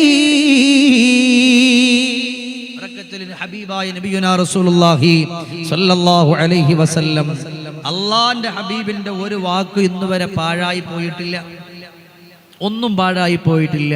നന്മയിലേക്ക് വരണം വാപ്പ, ചെറുപ്പക്കാരാ, നന്മയിലേക്ക് അടുക്കണം. കൂടെ കൂടെ ആവർത്തിച്ചു പറയണം. ഒരു ആവർത്തന വിരക്തി എന്ന് പറയാനല്ല, മനസ്സിലാക്കാൻ വേണ്ടിയിട്ടാണ്. ഇന്ന് ഇവിടെ ഇരിക്കുന്ന നിങ്ങൾ എന്തിനാ ഇവിടെ ഇരിക്കുന്നത്? ഷമീർ ദാരിമി എന്നോ ഒരിക്കലും അല്ല. ഇവിടെ ഇരുന്ന ഒരു പ്രതിഫലം അള്ളാഹു തരുമെന്നുള്ള പ്രതീക്ഷയുണ്ട്. പാപങ്ങൾ പുറത്തു പോകുമെന്നൊരു പ്രതീക്ഷയുണ്ട്, ഇല്ലേ? അള്ളാഹുവിനെ പറ്റി പറയുന്ന മജ്ലിസിൽ നമ്മൾ ഇരിക്കുമ്പോ നമ്മുടെ പാപങ്ങളല്ലേ ചോർന്നു പോക, മലക്കുകളല്ലേ നമുക്ക് ദുആ ചെയ്യാ. അതുകൊണ്ട് ആ ഒരു പ്രതീക്ഷയിൽ വേണം നമ്മൾ ഇരിക്കാൻ. അള്ളാഹു ഇരിക്കുന്നവർക്ക് മുഴുവനും അള്ളാഹു ആഫിയത്തുള്ള ദീർഘായുസ്സ് തരട്ടെ. അള്ളാഹു എന്ത് രോഗം ഉണ്ടെങ്കിലും, ക്യാൻസർ പോലത്തെ രോഗത്തിന്റെ അണുക്കൾ ഇവിടെ ഇരിക്കുന്ന ആരുടെയെങ്കിലും ശരീരങ്ങളിൽ ഉണ്ടെങ്കിൽ അള്ളാഹു ആ രോഗങ്ങൾക്ക് ശിഫാ നൽകി അനുഗ്രഹിക്കട്ടെ. അലൈഹിസ്സലാത്തു വസ്സലാം കടന്നു വന്നു. അള്ളാഹുവിന്റെ നരകത്തിന്റെ ആയത്തുകൾ എന്റെ മുമ്പിൽ ഓതിയ ജിബ്രീൽ കരയാണ് അലൈഹിസ്സലാം. ആ സമയം ചോദിച്ചു, ജിബ്രീൽ നിങ്ങൾ എന്തിനായി കരയുന്നത്? ആ സമയം മലക്കു ജിബ്രീൽ അലൈഹിസ്സലാത്തു വസ്സലാം പറയാണ്, ഹബീബേ, ഞങ്ങളുടെ നേതാവായിരുന്നു ഇബ്ലീസ് ലഅനത്തുല്ലാഹ്, അള്ളാന്റെ നരകത്തിന്റെ പടുകുഴിയില, അതുകൊണ്ട് എനിക്കും പേടിയാണ്. ഇത് പറഞ്ഞിട്ടാണ് ജിബ്രീൽ അലൈഹി സ്വലാത്തു വസ്സലാം കരഞ്ഞത്. ജിബ്രീലിന്റെ കരച്ചിൽ കണ്ടിട്ടാണ് ഞാനും കരഞ്ഞു എന്ന് ഷഫീഉനാ റസൂലുള്ളാഹി സ്വല്ലല്ലാഹു അലൈഹി വസല്ലം. ഇത് പറഞ്ഞപ്പോൾ അലിയാർ നിങ്ങൾ കരഞ്ഞിട്ട് ചോദിച്ചു, വമൻ ഹജാ യാ റസൂലല്ലാഹ് ഹബീബേ, ഇതിൽ നിന്ന് ആരെ നബിയെ രക്ഷപ്പെടാൻ വല്ല വഴിയുണ്ടോ? നബി തങ്ങൾ പഠിപ്പിച്ചു കൊടുത്തു, അക്സിറു, നിങ്ങൾ അധികരിപ്പിക്കണം. നിങ്ങൾക്കൊക്കെ അറിയാവുന്ന ഒരു ദിക്ർ, അക്സിറു, നിങ്ങൾ അധികരിപ്പിക്കണം. ദിക്ർ യാദൽ ജലാലി വൽ ഇക്റാം, യാദൽ ജലാലി വൽ ഇക്റാം എന്നുള്ള ദിക്ർ നിങ്ങൾ അധികരിപ്പിക്കണം. അള്ളാഹു ചൊല്ലുള്ള തൗഫീഖ് തരട്ടെ. നമ്മളൊക്കെ ചൊല്ലുന്നുണ്ട്, എന്നാലും കുറച്ചധികമായി ചൊല്ലുള്ള തൗഫീഖ് തരട്ടെ. അള്ളാഹു അങ്ങനെ ഓർമ്മിക്കാനുള്ള തൗഫീഖ് അള്ളാഹു നമുക്ക് തരട്ടെ. അപ്പൊ അതുകൊണ്ട് സഹോദരങ്ങളെ, നന്മയിലൂടെ കടന്നു വന്നോ, ഇസ്തിഗ്ഫാറിലൂടെ കടന്നു വന്നോ, ആ ഒരു യാത്രയ്ക്ക് വേണ്ടി ഒരുങ്ങുമ്പോ രണ്ടാമതായിട്ട് പറയുന്നത് ഇസ്തിഗ്ഫാർ ചൊല്ലാനാണ്. ഇത് പറഞ്ഞു കൊടുത്തുകൊണ്ട് സെയ്ദ് ബിൻ അസ്ലം തങ്ങൾ പറയാട്, ഇസ്തിഗ്ഫാർ ചൊല്ലുന്ന ഒരു മനുഷ്യനെ സംബന്ധിച്ചിടത്തോളം അവന്റെ പാപങ്ങൾ മാത്രമല്ല, അവൻ ഏതൊക്കെ ആഗ്രഹങ്ങളാണോ അഭിലാഷങ്ങളാണോ അവന്റെ ഹൃദയത്തിന്റെ ഉള്ളറയിലുള്ളത് അതുപോലും അല്ലാഹു സുബ്ഹാനഹു വ തആല സാധിപ്പിച്ചു കൊടുക്കുമെന്നാ. ഇവിടെ ഇരിക്കുന്ന ഓരോരുത്തരുടെ ഖൽബിന്റെ ഉള്ളില് നൂറ് വേദനിക്കുന്ന സങ്കടപ്പെടുന്ന പ്രയാസങ്ങളുണ്ട്, ഒരുപാട് അഭിലാഷങ്ങളുണ്ട്, ഒരുപാട് കാര്യങ്ങൾ ഹൃദയത്തിൽ കൊണ്ടുവന്നിട്ട് നടക്കാതെ ഇരിക്കുന്നുണ്ട്. അതൊക്കെ നടക്കാനുള്ളൊരു ഒറ്റ മൂലിയാ അല്ലാഹുവിലേക്കും ഇസ്തിഗ്ഫാർ ചെയ്തുകൊണ്ട് കടന്നു വരാനാ. പടച്ചവനിലേക്ക് ഇസ്തിഗ്ഫാർ ചെയ്തുകൊണ്ട് വന്ന ജീവിതത്തിന്റെ പ്രയാസങ്ങൾ ഓരോന്നായി അല്ലാഹു മാറ്റിത്തരുന്നുണ്ട്, അഭിലാഷങ്ങൾ അല്ലാഹു സാധിപ്പിക്കുന്നുണ്ട്. നമുക്കറിയുമല്ലോ 10 ലക്ഷം ഹദീസുകൾ മനപ്പാഠമാക്കിയ ബഹുമാനപ്പെട്ട അഹ്മദ് ബിൻ ഹംബൽ റഹിമഹുല്ലാഹ് പാതിരാത്രിയിൽ നടന്നുകൊണ്ട് പോവുകയാണ്. ക്ഷീണിച്ചവശരായവര് അടുത്തുള്ളവര് പള്ളിയിലേക്കൊന്ന് കയറുന്നുണ്ട്. ആ സമയത്താണ് പള്ളിയിൽ ബാങ്ക് വിളിക്കുന്ന ആള് പറയുന്നു, ഇവിടെ കിടക്കാൻ പറ്റൂല, പള്ളി പൂട്ടണമെന്നാണ് തീരുമാനം എന്ന് പറയുമ്പോ അഹ്മദ് ബിൻ ഹംബൽ റഹിമഹുല്ലാഹ് ഇറങ്ങി തിരിക്കുകയാണ്. സുബ്ഹാനല്ലാഹ്, നടന്ന് പോകുമ്പോ മിന്നാമിനിങ്ങിന്റെ വെളിച്ചം പോലെ കാണുന്നുണ്ട്, മിന്നാമിനിങ്ങിന്റെ വെളിച്ചം പോലെ കാണുന്നുണ്ട്. ആ കണ്ട സ്ഥലത്തേക്കൊന്ന് ചെന്നുമ്പോ വീടിന്റെ വാതിലിൽ മുട്ടുമ്പോ വാതിൽ തുറക്കുന്ന മനുഷ്യനെ കണ്ടപ്പോ കാര്യങ്ങൾ പറഞ്ഞു, ഇവിടെ ഞാനൊന്ന് കിടന്നോട്ടെ. അദ്ദേഹം കിടക്കാനുള്ള സൗകര്യം ചെയ്തു, എല്ലാം ചെയ്തു കൊടുത്തപ്പോ ബഹുമാനപ്പെട്ടവർ അടുത്തിരിക്കുന്ന റൂമിലിരുന്നിട്ട് ദിക്ർ ചൊല്ലുകയാണ്. അല്ലാഹുവിന്റെ പരിശുദ്ധമായ ഖുർആൻ ഓതുമ്പോ അപ്പുറത്തൊന്ന് കേൾക്കുന്നുണ്ട്, അസ്തഗ്ഫിറുല്ലാഹ്, നിർത്താതെ ചൊല്ലുകയാണ്. എന്തേ ഇവൻ ഇങ്ങനെ ചെല്ലുന്നത്? ഇത്രയ്ക്ക് വലിയ തെറ്റെന്തേ ചെയ്തു പോയത്? എന്ത് കുറ്റമാ ചെയ്തു പോയത്? അവിടെ നിന്ന് ചോദിച്ചു, മോനെ എന്ത് തെറ്റാ നിങ്ങൾ ചെയ്തത്? ആ സമയം പറഞ്ഞു, അല്ലാഹുവിനെ തന്നെയാണ് സത്യം, ഒരു തെറ്റും ഞാൻ ചെയ്തിട്ടില്ല, ഒരു കുറ്റവും ഞാൻ ചെയ്തിട്ടില്ല. എൻ്റെ ഖൽബിന്റെ ഉള്ളിൽ ഒരു ആഗ്രഹമുണ്ട്. എന്തേ ആഗ്രഹമെന്നറിയോ? റസൂലുള്ളാഹിന്റെ 10 ലക്ഷം ഹദീസുകൾ മനപ്പാഠമാക്കിയ അഹ്മദ് ബിൻ ഹംബൽ എന്ന് പറയുന്നൊരു മഹാമനുഷ്യനുണ്ട്. ആ മനുഷ്യനെ വന്ന് കാണണമെന്ന് എനിക്കൊരാഗ്രഹമേ ഉള്ളൂ. എൻ്റെ ആഗ്രഹങ്ങൾ സാധിക്കാൻ ഞാൻ അവിടെ നിന്നിങ്ങനെ ചൊല്ലിക്കൊണ്ടിരിക്കുന്നല്ലോ എന്ന് പറയുമ്പോ മഹാനുഭാവൻ പറയുകയാണ്, അഹ്മദ് ബിൻ ഹംബൽ, നിങ്ങളെ തിരക്കുന്ന ആ അഹ്മദ് ബിൻ ഹംബൽ ഞാനാ എന്ന് പറയുമ്പോ കെട്ടിപ്പിടിച്ച് മുസാഫഹത്ത് ചെയ്തിട്ട് പറയാട്, അല്ലാഹുവേ ഇനി എനിക്ക് മരിച്ച കുഴപ്പമില്ല, എൻ്റെ റൂഹിനെ കൊണ്ടുപോയാ കുഴപ്പമില്ല, എൻ്റെ ആഗ്രഹം സഫലീകരിച്ചല്ലോ എന്നവിടെ പറഞ്ഞു പോകുമ്പോ ഇവിടെ ഇരിക്കുന്ന എൻ്റെ ഉപ്പമാരോട് എൻ്റെ ഉമ്മമാരോട് പറ പറയാ, ഏതു വലിയ പ്രയാസമാണോ, ഏതു വലിയ സങ്കടമാണോ, ഏതു വലിയ അഭിലാഷമാണോ, ഇസ്തിഗ്ഫാർ അധികരിപ്പിച്ചോ. അതിലൂടെ പടച്ചവന്റെ മുമ്പിൽ നമുക്ക് വിജയിക്കാൻ പറ്റുമെന്ന് മഹാനരായ സയ്യിദ് ഇബ്നു അസ്ലം റളിയല്ലാഹു അൻഹു പറഞ്ഞു കൊടുത്തിട്ട് സ്വഹാബത്തിനോട് പറയാ, അതിലേക്ക് അടുത്തോ. കാരണം ഇവിടത്തെ ജീവിതം നൈമഷികമാ. ഇന്ന് കാണുന്നവരെ നാളെ കാണൂല. സ്വഹാബത്തേ, ഇന്നെന്റെ മുമ്പിൽ നിങ്ങൾ കടന്നിരിക്കുകയാണ്. നിങ്ങളുടെ മക്കളുണ്ട്, നിങ്ങൾ എന്നെ കാണുന്നുണ്ട്. നാളെ ഒരു പക്ഷേ മസ്ജിദുൻ നബവിയുടെ അകത്തട്ടിലേക്ക് നിങ്ങൾ കടന്നു വന്നാൽ ഈ പാവപ്പെട്ട സയ്യിദ് ഇബ്നു അസ്ലമിനെ കാണണമെന്നില്ല. നാളെ നിങ്ങൾ എന്റെ മയ്യത്ത് കൊണ്ടുവന്നിട്ട് ജന്നത്തുൽ ബഖീഇന്റെ ഖബർസ്ഥാനിൽ കൊണ്ടുവന്നിട്ട് കബറടക്കേണ്ടുന്നൊരവസ്ഥ വരുമല്ലോ. അതുകൊണ്ട് അതിനു മുമ്പായി എന്നെ പോലെ നിങ്ങൾ നന്മയിലേക്ക് വരാമെന്ന് ഒരുങ്ങിക്കോ. ചോദിക്കുന്നുള്ളൂ, ഇതേപോലെ ഇരിക്കൂലേ? എന്തെങ്കിലും മിണ്ടാത്ത ഇതേപോലെ ഇരിക്കൂലേ? ഇൻഷാല്ലാ ഒരു പൈസ തരട്ടെ. അള്ളാഹു നമ്മളെ സ്വീകരിക്കട്ടെ, അള്ളാഹു നമ്മളെ ഖബൂലാക്കട്ടെ. ഈ ഇരുത്തത്തിന് പകരം സ്വർഗത്തിരിക്കാനുള്ള തൗഫീഖ് അള്ളാഹു നമുക്ക് തരട്ടെ. അപ്പം എൻ്റെ പ്രിയപ്പെട്ട ഉമ്മമാരുടെ മുമ്പിൽ ബക്കറ്റുമായി വരുന്നുണ്ട്. നിങ്ങൾ കൊണ്ടുവന്നതിൽ നല്ല ഹദിയ ആ ബക്കറ്റിലേക്ക് നിക്ഷേപിക്കണം. അപ്പം എൻ്റെ പ്രിയപ്പെട്ട ഉപ്പമാരോട്, എൻ്റെ പ്രിയപ്പെട്ട ചെറുപ്പക്കാരോട് പറയാ, അലീബനാത്ത് അവിടെ നിന്ന് ഹോസ്പിറ്റലിൽ പോയി. അവിടെ നിന്ന് എല്ലാ കാര്യങ്ങളും ചെക്ക് ചെയ്തപ്പോൾ ഡോക്ടർമാര് പറഞ്ഞു ക്യാൻസറാണ്. ചെറുപ്പക്കാരെ, നമ്മുടെ വിചാരം എന്താ, ഞാൻ ഇപ്പോഴൊന്നും പോകില്ല. 20 വയസ്സല്ലേ ആയിട്ടുള്ളൂ, 26 വയസ്സല്ലേ ആയിട്ടുള്ളൂ. എൻ്റെ വാപ്പാൻ്റെ വാപ്പക്ക് 110 വയസ്സുണ്ടായിരുന്നു. അത് വാപ്പാൻ്റെ വാപ്പക്കല്ലേ. നീ എപ്പോഴാ പോവാന്ന് പറയാൻ പറ്റോ? ഏത് സമയത്താ വിട പറയുന്നതെന്ന് പറയാൻ പറ്റോ? അലീബനാത്തിനോട് പറഞ്ഞ് ക്യാൻസറാണ്. 3 മാസത്തെ അവധിയേ ഉള്ളൂ. 3 മാസത്തെ അവധിയേ ഉള്ളൂ. അലീബനാത്ത് എന്ന് പറയുന്ന കോടീശ്വരൻ വീട്ടിന്റെ ഉള്ളിലേക്ക് വന്നിരുന്നിട്ട് പൊട്ടി പൊട്ടി കരയാൻ. ആ രോഗത്തോടു കൂടി ഇരിക്കുമ്പോഴാണ് ഒരു മരണ വാർത്ത കേൾക്കുന്നത്. തന്റെ കൂട്ടുകാരൻ, തന്റെ കൂടെ നടന്നിരുന്ന ചെറുപ്പക്കാരൻ, ഒരു രോഗവുമില്ല, പെട്ടെന്ന് ഇവിടെ പറഞ്ഞു പോയി.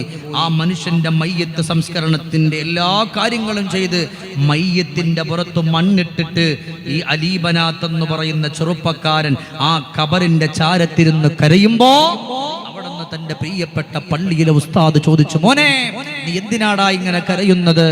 ഇദ്ദേഹം പറഞ്ഞു, ഉസ്താദേ, എനിക്ക് വിധി എഴുതിയിട്ടുള്ളത് കുറച്ച് ദിവസമാണ്. എനിക്ക് വിധി എഴുതിയിട്ടുള്ളത് കുറച്ച് ദിവസമാണ്, 3 മാസമാണ്. എനിക്ക് പാവറപ്പ് പോയി.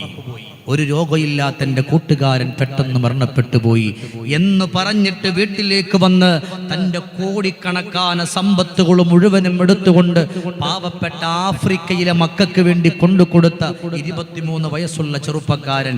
എന്തുകൊണ്ടാണ് എൻ്റെ യുവാക്കളെ ആ മനുഷ്യനിക്ക് അങ്ങനത്തെ ഒരു ചിന്ത വന്നത്? ഉദ്കുരിൽ മനിയ, മരിക്കുമെന്നുള്ളൊരു ചിന്ത കൽബിലേക്ക് വന്നപ്പോഴാണ്. നമുക്കൊരു ചിന്ത ഇപ്പോഴൊന്നും പോകൂലാൻ. تؤمل في الدنيا طويلا ولا تدري إذا جن ليل هل تعيش إلى الفجر وكم من صحيح مات من غير علة وكم من مريض عاش دهرا إلى دهري تؤمل في الدنيا طويلا ولا تدري. കാലാകാലം ഈ ദുനിയാവിന്റെ പുറത്ത് ജീവിച്ചിരിക്കാമെന്ന് വിചാരിക്കുന്നുണ്ടോ? നേരം വെളുത്താൽ വൈകുന്നേരമായ പിന്നെ നേരം വെളുത്ത് നീ അങ്ങനെ എത്തുമെന്ന് എന്തെങ്കിലും ഉറപ്പുണ്ടോ? ഒരു ഉറപ്പില്ല. എത്രയോ ആളുകൾ, നല്ല ആരോഗ്യമുള്ളവർ, എത്ര പെട്ടെന്ന് ഇവിടെ പറഞ്ഞു ഒരു രോഗമില്ല, പെട്ടെന്ന് കുഴഞ്ഞു വീണ് മരിക്കുക. ചിന്തിച്ചു നോക്കി, എത്ര ചെറുപ്പക്കാരായി അടുത്ത് മരണപ്പെട്ട കാസർഗോഡ് ജില്ല ഈ ഭാഗത്തൊക്കെയായി എത്രയോ യുവാക്കളുടെ മരണം നമ്മൾ വായിച്ചതാണ്. ചിന്തിച്ചു നോയിക്കേ. എന്നാൽ രോഗം പിടിപെട്ട എത്രയോ ആളുകൾ കട്ടിലിൽ ഒരുപോലെ കിടക്കുന്നുണ്ട്. അതുകൊണ്ട് ചിന്തിക്കണം, അവരോർമ്മ വേണം, എപ്പോഴായാലും നമ്മൾ പോകുമെന്നുള്ള. പക്ഷെ എൻ്റെ പ്രിയപ്പെട്ട കരളിന്റെ കഷണങ്ങളായ എൻ്റെ ചുറുചുറുക്കുള്ള അള്ളാഹു ആരോഗ്യം തന്ന എൻ്റെ പൊന്നു മോനെ നിന്നോടാണ് എനിക്ക് പറയാനുള്ളത്. ഈ ദുനിയാവിൽ എത്രയോ മണിക്കൂറുകൾ കഴിഞ്ഞു പോകുന്നുണ്ട്. അപ്പോഴൊക്കെ നീ മനസ്സിലാക്കണമല്ല, എന്റെ 1 വയസ്സ് കഴിഞ്ഞല്ലോ. നമ്മളൊക്കെ എപ്പോഴാണ് ഒരുമിച്ച് കൂടുന്നത്? ഒരു ന്യൂ ഇയർ കടന്ന് വന്നാൽ അടിച്ചു പൊളിക്കാൻ നമ്മൾ മുന്നോട്ടാണ്. ഏതെങ്കിലും മറ്റുള്ള ഒരു പ്രവർത്തനം വന്നാൽ അവിടെയും നമ്മൾ മുമ്പിലാ. എന്തേ ചെറുപ്പക്കാരെ പടച്ചവന്റെ കാര്യത്തിൽ പിന്നോവസ്ഥയിലേക്ക് പോയത്? മോനെ, വയസ്സുകൾ ഇങ്ങനെ കടന്നു കൂടുകയാണ്. ഇന്ന് ചെറുപ്പക്കാർ മുഴുവനും രോഗികളായി കൊണ്ടിരിക്കുകയാ. മാസങ്ങളും വർഷങ്ങളും കടന്നു പോവുകയാ. മലദ്ദഹുറുവൽ അയ്യാമു വദംബു ഹാസിലു വജാഅ റസൂലുൽ മൗതി വൽ ഖൽബു ഗാഫിലു നഈമുക ഫിദ്ദുനിയാ സുറൂറു വഖസ്റതു വഇശുക ഫിദ്ദുനിയാ മുഹാലു വബാതിലു. 2020, 22, 23, 24 കടന്നു പോയിട്ട് 2025 കാലെടുത്ത് വെച്ചിരിക്കുന്നവരാണ് നമ്മൾ. നമുക്ക് നന്മയുണ്ടോ? നമുക്ക് നിസ്കാരമുണ്ടോ? നമുക്ക് നോമ്പുണ്ടോ? നമുക്ക് സ്വതക്കയുണ്ടോ? വൽ ഖൽബു ഗാഫിലു വജാഅ റസൂലുൽ മൗതി വൽ ഖൽബു ഗാഫിലു. പാപ്പമാരെ, മരണത്തിന്റെ അടയാളങ്ങൾ കടന്നു വന്നു. കഴിഞ്ഞ കൊല്ലം പടച്ചവന്റെ പള്ളിയിൽ വന്ന് നല്ലതുപോലെ ഖുർആൻ ഓതിയവരുടെ കണ്ണിന്റെ കാഴ്ച കുറഞ്ഞിരിക്കുകയാണ്. കാല് വളയുന്നില്ല, അത്തഹിയാത്തിരിക്കാൻ പറ്റുന്നില്ല. അങ്ങനത്തെ സങ്കടത്തോടുകൂടി കിടക്കുമ്പോ മരണത്തിന്റെ അലാമത്തുകൾ വന്നിട്ട് പോലും വൽ ഖൽബു ഗാഫിലു. നമ്മുടെ താടി നരച്ചില്ലേ, ശരീരം ചുക്കിച്ചുളഞ്ഞില്ലേ? എന്റെ പുന്നാര വാപ്പാ, ഞാനും നിങ്ങളും അല്ലാഹുവേ ചെയ്തുകൊണ്ടിരുന്ന തിന്മയിൽ നിന്ന് മാറുന്നുണ്ടോ? തെറ്റിൽ നിന്ന് മാറുന്നുണ്ടോ? കുറ്റം പറച്ചിൽ കുറക്കുന്നുണ്ടോ? നമ്മൾ ഇങ്ങനെ കടന്നു പോവുകയാണ്. അങ്ങനെ തിന്മകൾ മാത്രമായിട്ട് കിടക്കല്ലേ. സയ്യിദ് ഇബ്നു അസ്ലം റളിയല്ലാഹു അൻഹു പറയാ, ഇവിടത്തെ ജീവിതം ഒരു ജീവിതമേ അല്ല. يموت فيها ولا يحيا قد أفلح من تزكى وذكر اسم ربه فصلى بل تؤثرون الحياة الدنيا والآخرة خير وأبقى. ഇവിടത്തെ ജീവിതം ഒരു ജീവിതമല്ലല്ലോ. കാലാകാലം ജീവിച്ചിരിക്കാനുള്ള സമയങ്ങൾ കടന്നു വരാൻ പോകുന്നതേ ഉള്ളൂ. എന്തിനേറെ ഇവിടെ ഇരിക്കുന്ന എൻ്റെ വാപ്പയോട് ചോദിക്കട്ടെ, വാപ്പ, നിങ്ങളുടെ വാപ്പ മരണപ്പെട്ട് 6 കൊല്ലം കഴിഞ്ഞവരുണ്ടല്ലോ, 30 കൊല്ലം കഴിഞ്ഞവരുണ്ടല്ലോ, 60 കൊല്ലം കഴിഞ്ഞവരുണ്ടല്ലോ. നിങ്ങൾ ചിന്തിച്ചു നോക്ക്, എത്ര കൊല്ലം കൊണ്ടവർ ഖബറിൽ ഒരുപോലെ കിടക്കുന്നുണ്ട്. സുബ്ഹാനല്ലാഹ്, ഖിയാമത്ത് നാൾ വരെ ഇതുപോലെ കിടക്കണമല്ലോ. നമ്മളും വിട പറഞ്ഞാൽ നമ്മളും ഇതുപോലെ ചെന്ന് കിടക്കാനുള്ളതാണ്. ഇവിടത്തെ ജീവിതത്തിലൂടെ സന്തോഷത്തിലൂടെ കിടക്കല്ലേ. നാളെ വരായിരിക്കും ഒരു ജീവിതത്തെ പറ്റി ഓർത്തോ, എങ്കിലേ നമുക്ക് രക്ഷയുള്ളവെന്ന്. ലോകത്തിന്റെ മണിദീപമേ മുഹമ്മദുർ റസൂലുള്ളാഹ്, മുഹമ്മദുർ റസൂലുള്ളാഹി സ്വല്ലല്ലാഹു അലൈഹി വസല്ലമ തങ്ങൾ പറയാണ്, അതുകൊണ്ടൊരൊറ്റ ഓർമ്മ കൊണ്ടുവാ. നാളെ ഞാനില്ലെന്നൊരു ഓർമ്മ കൊണ്ടുവാ. നാളെ വഅദ് പറയുന്ന ഉസ്താദ് ഇവിടെ വരുമ്പോ അത് കേൾക്കാൻ ഞാനില്ലെന്ന് നിങ്ങൾ കരുതുക. ഇന്നിവിടെ നിന്ന് വഅദ് കഴിഞ്ഞിട്ട് നാളെ മലപ്പുറം ജില്ലയിൽ അരീക്കോടെന്ന് പറയുന്ന ആ സ്ഥലത്തിൽ ഞാൻ എത്തുമെന്ന് പറയാ എനിക്കുറപ്പില്ല. കാരണം എല്ലാ തീരുമാനവും അത് റബ്ബിന്റെ കയ്യിലാണ്, അത് പടച്ചവന്റെ കയ്യിലാണ്. എന്റെ പ്രിയപ്പെട്ട ചുറുചുറുക്കുള്ള ചെറുപ്പക്കാർക്ക് ഞാൻ ഒരു അനുഭവം പറഞ്ഞു തരാം. ഇത്രയും ഖുർആൻ ആയത്തുകൾ ഓതുമ്പോ അതിന്റെ ഇടയിൽ ഞാൻ ഒരേ ഒരു അനുഭവം പറയുന്നു. എന്തിനെന്നറിയോ? നിങ്ങൾ ചിന്തിക്കാനാ, നിങ്ങൾ മനസ്സിലാക്കാനാണ്. എന്റെ പ്രിയപ്പെട്ടൊരു കൂട്ടുകാരനുണ്ട്, പടച്ചവന്റെ ഖുർആൻ മുഴുവനും പഠിച്ചു മനപ്പാഠമാക്കിയ ഒരു ഹാഫിളാ, ഖുർആൻ തഫ്സീർ വരെ ഓതിയവനാ. പക്ഷേ അദ്ദേഹത്തിന് 3 സഹോദരിമാരുണ്ട്. അല്ലാഹുവേ, 4 പേരാണ്, 4 സഹോദരിമാരാ. ബാപ്പ പെട്ടെന്ന് വിട പറഞ്ഞു പോയി. ഉസ്താദിന്റെ മുമ്പിൽ കരഞ്ഞു കലങ്ങുന്ന കണ്ണുകളോട് വന്നുകൊണ്ട് പറഞ്ഞു, ഉസ്താദേ, എനിക്കെന്റെ പെങ്ങന്മാർക്കും ബാപ്പയില്ലല്ലോ, അവരെ കെട്ടിക്കാൻ സമയമായല്ലോ, എന്റെ കയ്യിൽ ഒരു നിവർത്തിയുമില്ല. അതുകൊണ്ട് ഞാനന്ന് പ്രവാസ ലോകത്ത് പോകാൻ തീരുമാനിച്ചിരിക്കുകയാണ്. അതുകൊണ്ട് എനിക്ക് അവസരം തരുമോ? പ്രിയപ്പെട്ട ഗുരുനാഥൻ അവിടെ അവസരം കൊടുക്കുമ്പോ അല്ലാ, ഉമ്മയുടെ മുമ്പിലേക്ക് ഞാനും എൻ്റെ കൂട്ടുകാരനും കടന്നു പോവുകയാണ്. ചെന്നുകൊണ്ട് അവൻ ഉമ്മയോട് പറയുന്നു, ഉമ്മ, ടിക്കറ്റ് എടുക്കാനുള്ള കാശൊന്നും ഇല്ല ഉമ്മ, എങ്ങനെ പോകാനാ? ആ സമയമാണ് ആ ഉമ്മയുടെ കാതിലുണ്ടായിരുന്ന, കഴുത്തിലുണ്ടായിരുന്ന സ്വർണങ്ങള് ആ പൊന്നുമകന്റെ കയ്യിൽ ഊരിക്കൊടുക്കുമ്പോ നമ്മൾ 2 പേരും കൂടെ അത് കൊണ്ടുപോയിട്ട് വിൽക്കുകയാണ്. അവിടെ നിന്ന് ടിക്കറ്റ് എടുത്തു, കുറച്ച് കാശ് ഉമ്മയുടെ കയ്യിൽ കൊടുത്തു. അവിടെ നിന്ന് പ്രവാസ ലോകത്തേക്കൊന്ന് കടന്നുപോയി. അല്ലാഹുവേ, 1 കൊല്ലം കഴിഞ്ഞപ്പോ ഒരു സഹോദരിയുടെ കല്യാണം കഴിഞ്ഞു. 2-ാമത്തെ കൊല്ലം 2-ാമത്തെ, 3-ാമത്തെ കൊല്ലം 3-ാമത്തെ, ഓരോ സഹോദരിമാരുടെ കല്യാണം കഴിഞ്ഞു. അവസാനം സുബ്ഹാനല്ലാഹ്,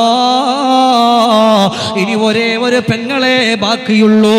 സുഫൈദ എന്ന് പറയുന്ന പൊന്നുമോളെ ബാക്കിയുള്ളൂ.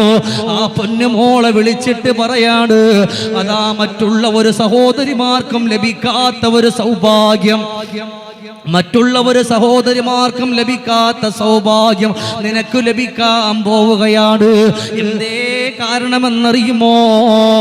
അവരുടെ കല്യാണത്തിന് എനിക്ക് വരാൻ കഴിഞ്ഞിട്ടില്ലല്ലോ, നിക്കാഹിന് വരാൻ കഴിഞ്ഞിട്ടില്ലല്ലോ. പൊന്നുമോളെ സുഫൈദ, നിന്റെ കൈ പിടിച്ചു കൊടുക്കാൻ നിന്റെ ഇക്കാക്ക വരുമെന്ന് പറയുമ്പോ സ്നേഹത്തോടെ കാത്തിരുന്ന പൊന്നുമോള് എന്നെ ഫോൺ വിളിച്ചു, ഞാൻ ഇത്ര മണിക്ക് ഞാൻ എത്തും എയർപോർട്ടില് എന്ന് പറഞ്ഞു ഫോൺ വെച്ച പ്രിയപ്പെട്ട കൂട്ടുകാരനാട്. അതേ ഫോണിലേക്ക് കുറെ കഴിഞ്ഞപ്പോ വേറെ ഒരു കോളും കൂടെ വരുന്നുണ്ട്. ആരുടെയും അറിയില്ല, ഏതായാലും അവനാകുമെന്ന് പറഞ്ഞെടുക്കുമ്പോ ആ വിളിച്ചിട്ടുള്ള ആള് പറയാ, ഇന്ന ആളെ നിങ്ങൾക്ക് പരിചയമുണ്ടോ? ഉണ്ട്. എന്നാ നിങ്ങളറിയോ, ഈ തൊട്ടടുത്ത് പ്രിയപ്പെട്ടവരെ എല്ലാ സാധന സാമഗ്രികളും വീട്ടിലേക്ക് കൊണ്ടുപോകാനുള്ള മുഴുവൻ സാധന സാമഗ്രികളും മേടിച്ചിട്ട് തന്റെ വാഹനത്തിലൂടെ യാത്ര ചെയ്യുമ്പോ, ചുട്ടുപടുത്ത് കിടക്കുന്ന റോഡിലൂടെ സഞ്ചരിക്കുമ്പോ വാഹനത്തിന്റെ ടയർ പൊട്ടിയിട്ട് വാഹനം തലകീഴായി മറിഞ്ഞിട്ട് നിങ്ങളെ വിളിച്ച ചെറുപ്പക്കാരൻ വിട പറഞ്ഞിട്ട് ഹോസ്പിറ്റലിലാണ്. അല്ലാഹുവേ, കൽബ് പൊട്ടിപ്പോയി. ഈ തൊട്ടടുത്ത് കുറച്ചു നേരത്തെ മുമ്പേ വിളിച്ചിട്ട് അവിടെ ഞാൻ ഇത്ര മണിക്ക് നാളെ എയർപോർട്ടിൽ എത്തുമെന്ന് പറഞ്ഞവനാ പിന്നെ വിളിക്കുന്ന കോളിൽ വന്നത് അവന്റെ മരണ വാർത്തയാണല്ലോ. ആർക്കാണ് ചെറുപ്പക്കാരാ ചിന്തിക്കാൻ പറ്റുന്നത്? അവന്റെ മരണ വാർത്തയാണ് കടന്നു വരുന്നത്. 12-ാമത്തെ ദിവസം ചെറുപ്പക്കാരന്റെ മയ്യത്ത് കൊണ്ടുവരുന്നുണ്ട്. ഒരുപാട് ആയിരക്കണക്കാന ഉസ്താദുമാരും മുത്തഅല്ലിമീങ്ങളും ആ വീട് മുഴുവനും വളഞ്ഞു നിപ്പുണ്ട്. പുന്നാര കൂട്ടുകാരനെ കൊണ്ടുവരുമ്പോ ഒരു നോക്കം കാണാ, എല്ലാവരും നിൽക്കുകയാണ്. ആ സമയമാണ് ഒരു കണ്ണാടിക്കൂട്ടില് പൊന്നുമകന്റെ മയ്യത്ത് കൊണ്ടുവന്ന് വെക്കുമ്പോ തന്റെ ഉമ്മയതാ ഓടി വന്നിട്ട് പൊട്ടിക്കരഞ്ഞിട്ട് പറഞ്ഞ രംഗം ഇപ്പോഴും കൽബിലുണ്ട്. ഈ അടപ്പൊന്ന് മാറ്റുമോ? ഈ മൂടിയൊന്ന് മാറ്റുമോ? എന്റെ പൊന്നു പൊന്നുമകന്റെ പൂമുഖത്ത് അവസാനമായി ഞാനൊരു മുത്തം കൊടുക്കട്ടെ, അവസാനമായി ഞാനൊരു മുത്തം കൊടുക്കട്ടെ, അതുകൊണ്ട് ഇതിൽ നിന്നും മൂടി എന്നെടുത്തു മാറ്റോ. അവര് പറഞ്ഞു, ഇല്ല ഉമ്മ, മാറ്റാന് പറ്റൂല, ദിവസങ്ങളായി ഉമ്മ, അതുകൊണ്ട് കഴിയൂല ഉമ്മ. അവസാനം എല്ലാവരും നോക്കി നിൽക്കുമ്പോ ഇളയ പെങ്ങള് സുഫൈദ വരുന്നുണ്ട്. ആ പൊന്നമോള് നല്ലതുപോലെ വന്നിട്ട് അവിടെ നിന്ന് ചിരിക്കുകയാണ്, വല്ലാതെ ചിരിക്കുന്നുണ്ട്. സമനില തെറ്റിപ്പോയിരിക്കുകയാ. പെട്ടെന്ന് ഓർമ്മയും വരുന്നുണ്ട്. അവള് നിലവിളിച്ച് കരയുന്നു, ഇക്കാക്കാ, മറ്റൊരാൾക്കും ലഭിക്കാത്ത സൗഭാഗ്യം എനിക്ക് ലഭിക്കുമെന്ന് പറഞ്ഞപ്പോ ഇത്രയും ഞാൻ പ്രതീക്ഷിച്ചിട്ടില്ല. എന്റെ ഈ കാക്ക ഒരക്ഷരം പോലും മിണ്ടാതെ ഇതുപോലെ നിങ്ങൾ കിടക്കാണോ എന്ന് പറഞ്ഞുകൊണ്ട് പൊട്ടിക്കരഞ്ഞു പോയെങ്കിൽ ചെറുപ്പക്കാരാ, മുഴുവൻ അഭിലാഷങ്ങളും നിന്നു പോന്ന, മുഴുവൻ ആഗ്രഹങ്ങളെയും മുറിച്ചു കളയുന്ന മരണമെന്ന് പറയുന്ന പ്രതിഭാസം നിന്റെ മുമ്പിലേക്ക് വളരെ പെട്ടെന്ന് കടന്നു വരുമെന്ന് ലോകത്തിന്റെ രാജകുമാരാ മുഹമ്മദുർ റസൂലുള്ളാഹ് സല്ലല്ലാഹു അലൈഹി വസല്ലം